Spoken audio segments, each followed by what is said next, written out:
ভাৰতবৰ্ষৰ অন্যতম বিশ্বস্ত আৰু সমৃদ্ধ বিত্তীয় প্ৰতিষ্ঠান চেণ্ট্ৰেল বেংক অফ ইণ্ডিয়াৰ উদ্যোগত যোৰহাটত অনুষ্ঠিত হয় বিশেষ MSME ঋণ সম্প্ৰসাৰণ কাৰ্যসূচী।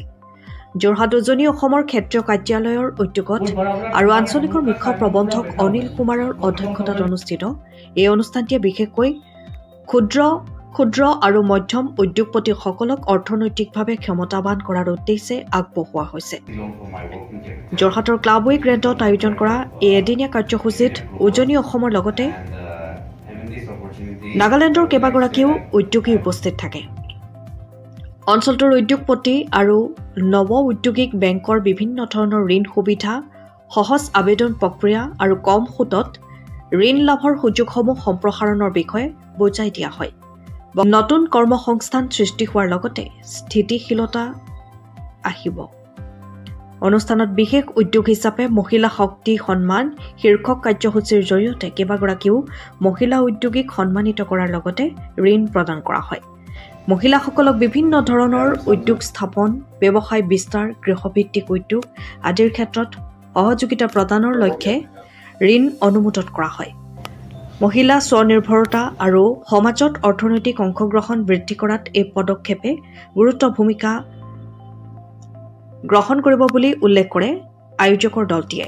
চেণ্ট্ৰেল বেংকৰ প্ৰতিনিধিসকলে স্পষ্টকৈ জনায় যে সকলো যোগ্য উদ্যোগী, ব্যৱসায়ী আৰু প্ৰয়োজনীয় ব্যক্তিয়ে কম সুদত ঋণ লাভ কৰিবলৈ বেংকৰ ক্ষেত্ৰত কাৰ্যালয়ত যোগাযোগ কৰিব পাৰে।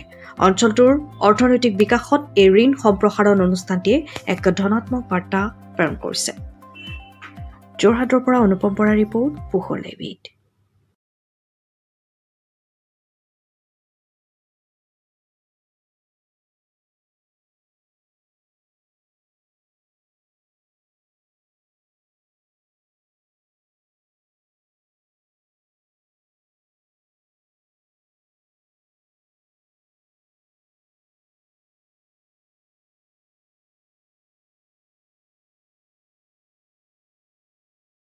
আছে তেওঁলোকক মাতিছোঁ, তেওঁলোকৰ লগত আমি কথা পাতিছোঁ, তেওঁলোকৰ কি মানে অভাৱ অভিযোগ আছে সেই সকলোখিনি আমি বুজিবলৈ চেষ্টা কৰিছোঁ আৰু কেনেকৈ তেওঁলোকক আমি ফাণ্ডিং কৰি তেওঁলোকৰ যিটো ফাইনেন্সিয়েল গেপ আছে কেনেকৈ পূৰণ কৰিব পাৰে যাতে এই যোৰহাটৰ গোটেই বাণিজ্য অঞ্চলটো সেইটো মানে আগবঢ়াই নিব পৰা যায় আৰু তেওঁলোকৰ আমাৰ ছাপৰ্টৰ পৰা তেওঁলোকে আগবাঢ়ি যাব। আজি এণ্টাৰপ্ৰিনাৰশ্বিপ ডেভেলপমেণ্ট হৈছে, বিভিন্ন ধৰণৰ বিজনেছ ডেভেলপমেণ্ট হৈছে, এতিয়া CNFO আহি আছে যোৰহাটত। যোৰহাট এটা এতিয়া গ্ৰ'য়িং ষ্টেজত আছে।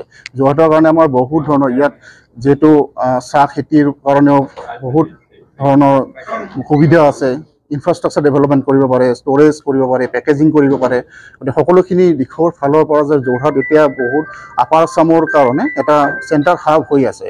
গতিকে সেয়ে আমি সকলোৱে বিচাৰোঁ আমাৰ চেণ্ট্ৰেল বেংকৰ তৰফৰ পৰা যাতে সকলোখিনি সা সুবিধা প্ৰতিজন গ্ৰাহককে আমি দিব পাৰোঁ। প্ৰতিজন গ্ৰাহকে যেতিয়া ন্যূনতম মানে সুবিধাটো আমি দিব পাৰোঁ আৰু তেওঁলোকে যাতে কোনো অসুবিধা নাপায়। আৰু ঋণ ল'লে নহ'ব, ঋণটো কেনেকৈ পৰিশোধ কৰিব লাগে আৰু কেনেকৈ নিজকে আগবাঢ়ি যাব, কেনেকৈ কেপিটেল গ্ৰ'থ কৰিব পাৰে। আৰু ফাইনেন্সিয়েল লিটাৰেচিটো আমাৰ ইয়াত বহুত কম আছে। আমি সকলোৱে জানো যেনেকৈ গুজৰাট, মহাৰাষ্ট্ৰ আগবাঢ়ি গৈছে, সেই হিচাপত আমি আগবাঢ়ি যাবলৈ হ'লে আমি ফাইনেন্সিয়েল লিটাৰেচিটো বহুত ইম্পৰ্টেণ্ট। কেনেকৈ ঋণটো লৈ আমি ভালদৰে ঋণটো ঘূৰাই দিব লাগে, ইণ্টাৰেষ্টটো ঘূৰাই দিব লাগে, তাৰ মূলধনটো কেনেকৈ আমি আমাৰ বেলেঞ্চ শ্বীটবিলাক কেনেকৈ ভালদৰে বনাব লাগে, সেইবোৰ জানিবলৈ আমি এতিয়াও বহুত ধৰণৰ পিছ পৰি আছোঁ। এতিয়াও আমাৰ কিছুমান ইনফৰ্মেল যিটো আমাৰ ইনফৰ্মেল ৱেতে চলি আছে। ফৰ্মেলিটো আমি বহুতেই হ'লচেল ট্ৰেডিংবিলাক হৈ আছে ডাঙৰ সৰু আমি ভিলেজ এৰিয়াত যাওক বা ইনফ্ৰাষ্ট্ৰাকচাৰ যাওক, যাতায়াতৰ কাৰণে আমি SRTO লোন দিব পাৰোঁ।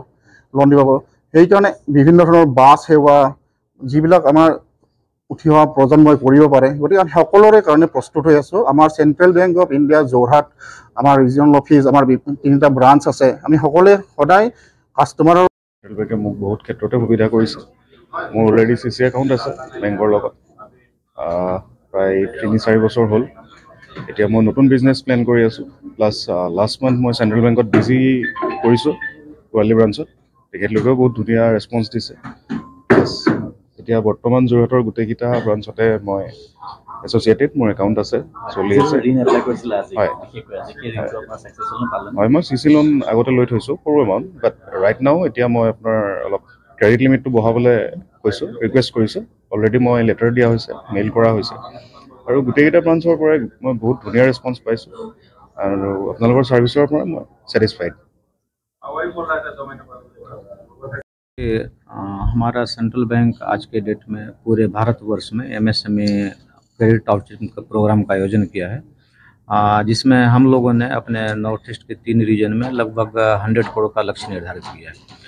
आज हमारा जो अपर असम रीजन उसमें से 25 करोड़ का डिस्बर्समेंट आज हो रहा है। और जहाँ तक हमारे कस्टमर बंधुओं के क्वेश्चन का सवाल है, उसके रिप्लाई का सवाल है, हम हमेशा सेंट्रल बैंक हमेशा अपने कस्टमर के साथ खड़ा है। उनकी जो भी ज़रूरतें होगी, चाहे वो MSME से रिलेटेड हो या एग्रीकल्चर से रिलेटेड हो या रिटेल से रिलेटेड हो, सभी ज़रूरतों को पूरा करने के लिए हम लोग तत्पर हैं।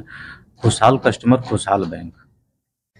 20 বছৰীয়া যোৰহাটবাসীৰ একমাত্ৰ ভৰসা প্ৰতিষ্ঠান ৰিয়া টি ষ্টল।